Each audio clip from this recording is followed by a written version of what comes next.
সম্মানিত উপস্থিতি, কিয়ামত এত ভয়াবহ, এত কঠিন, এত জটিল হবে যেটা আপনাকে আমি মুখে বলে বোঝাতে পারবো না। কিয়ামতের কঠিন ময়দান এমন একটা ময়দান, এমন একটা ভয়াবহ পরিস্থিতি সেখানে থাকবে যেখানে আপনার আমার থাকবে না কোনো সাহায্যকারী, যেখানে আপনার আমার থাকবে না কোনো বন্ধু, যেখানে আপনার আমার থাকবে না কোনো সাহায্যকারী, যেখানে থাকবে না আপনার আমার কোনো উপকারী। কেউ আপনার সামনে আসবে না, কেউ আপনাকে দেখে আপনাকে সাহায্য করার জন্য আসবে না।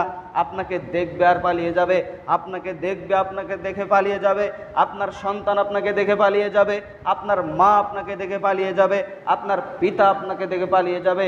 পৃথিবীর যত বন্ধু আপনার জন্য রয়েছে, পৃথিবীর যত মানুষ, ভালোবাসার মানুষ আপনার রয়েছে, সকল মানুষ কাল কিয়ামতের কঠিন ময়দানে আপনাকে দেখে পালিয়ে যাবে। সম্মানিত উপস্থিতি, কিয়ামতের মাঠ এমন একটা মাঠ যে মাঠে আপনি হিসাব করবেন